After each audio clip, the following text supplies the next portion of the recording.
Hello, marketing. So, here's how this is going to go from now on. I'm going to put these videos up on Edpuzzle, and you guys are going to go through. There's going to be questions throughout, so make sure you're engaged and you're understanding what's going on.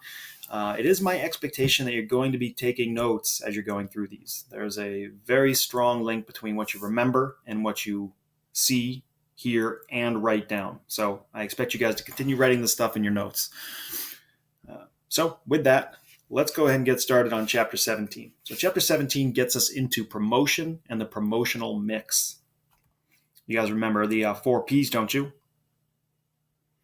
Price, product, place, and promotion. Yeah, those ones. So Chapter 17.1, here's our objectives. First, by the end of 17.1, you're going to be able to define and explain the goals of promotion. What are companies trying to do via promotion? And second, you're going to be able to differentiate product versus institutional promotion. So organizations and individuals can promote themselves in different ways. So you're going to be able to differentiate how they do that via product versus institutional promotion. So let's get started. So the concept of promotion, simply put, promotion is persuasive communication. You're not only trying to, get a point across, but you're trying to persuade someone of a specific point of view. You're trying to change the way they look at you, the way they look at your brand. So what do companies use promotion to do? Specifically, they're trying to inform people about their products and services. I mean, that's block and tackle. If people don't know you exist, you're never going to sell anything. You can have the best product in the world, but if no one knows you're there, what's it all for? You're trying to persuade people to purchase your product or service. So not only tell them that it exists, but then tell them why, get them interested, increase their desire to actually attain, to purchase your product or service. That is one of the main ideas of promotion. That's why companies do it. And then finally, once you have an established brand, you can't just say, oh, here we go, we did it, we're number one. No, you got to continue to remind people that you exist. So promotional techniques are used to enhance public image and reputation. And keep in mind that promotion is not just about selling products. It applies to lots of other things as well. For example, non-products use promotional techniques to educate the public and create social change. So let's think of an example for that. So nonprofits, so I don't know, some is escaping me. You guys tell me about some. So, for example, candidates for public office use promotional techniques. I mean, we saw very specific promotional techniques used by Donald Trump in 2008. 2000 and what year was that?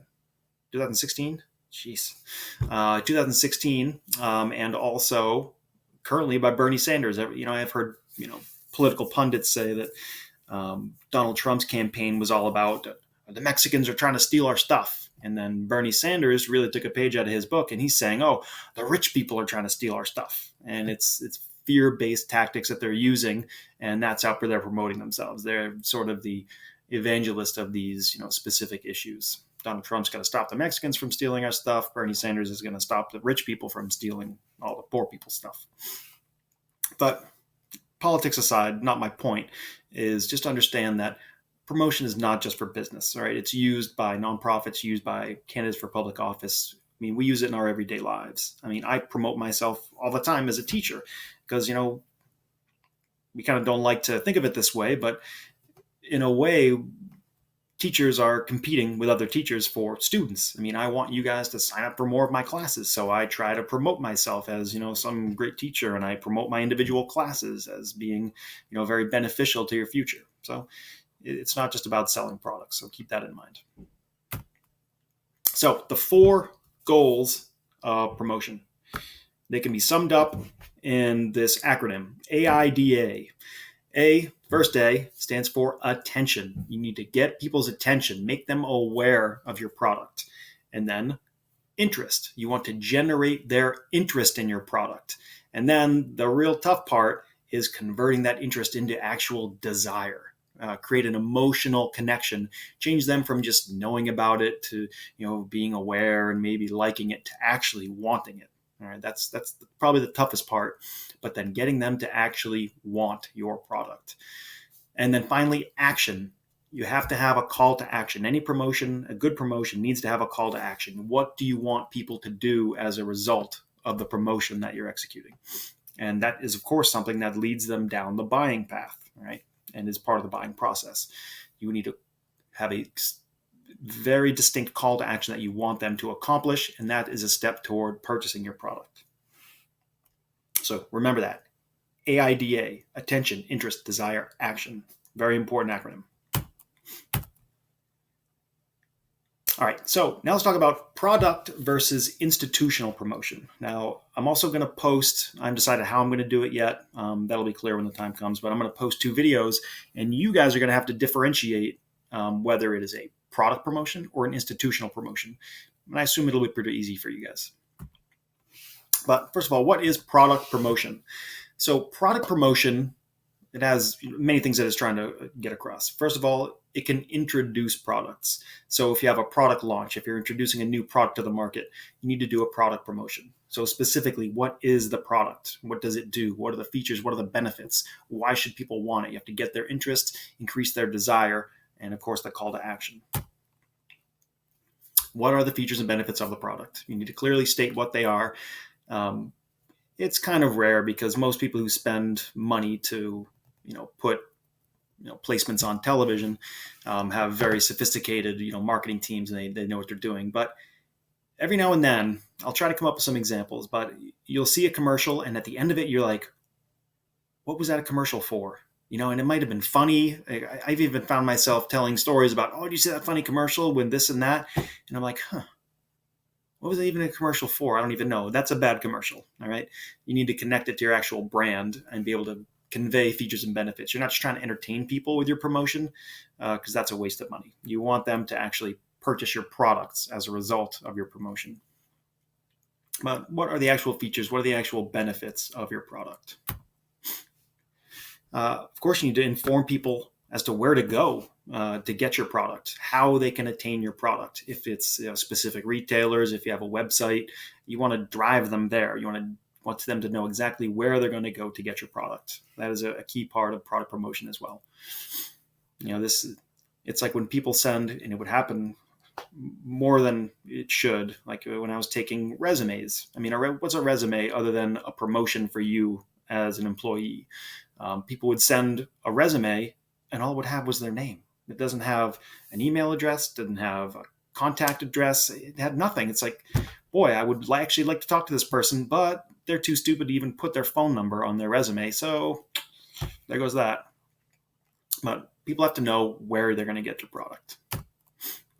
Another key is to differentiate yourself from your competitors. A lot of markets, most markets are very highly competitive. So you have to be able to convey to consumers why they should pick you instead of someone else. And a lot of times it's a good question. I mean, if it's just cost, you have to drive home on your price. If it's quality, you want to make sure to convey that. But your promotion is an opportunity to differentiate yourself from your competitors.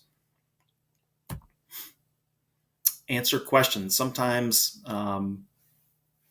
products will have sort of underlying questions that go around them, like, safety. You'll see car commercials touting their, crash ratings or something like that, especially at a time when, I remember when Ford had an issue with the tires. There was like a big issue with Bridgestone, and the Ford Explorers the tires were exploding on the highway. When they got over a certain rate of speed, the tires would blow up and people were getting killed.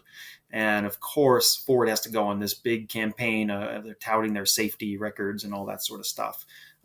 So at that point, it's time to answer some outstanding questions in your promotions. And as part of your promotion, you want to foster relationships with your customers. One company that makes me think of is Apple.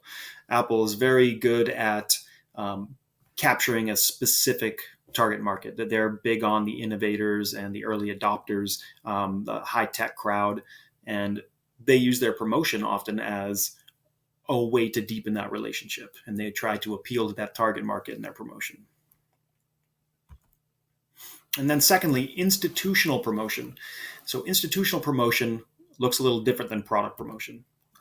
Institutional promotion is about the company itself. So one really good example that we've looked at in class is, do you remember the Starbucks commercial that we looked at about gender identification? It was the girl, I'm forgetting what her name was, but she identified as a male, and she was introduced time and time again with her female name.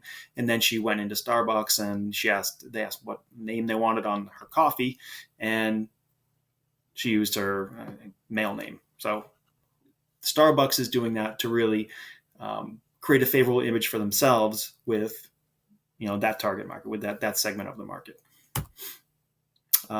Institutions can use promotion to advocate for change. Try to think of an example for that as well. They can also use it to take a stand on issues, and the Starbucks example rings true here as well. They're looking at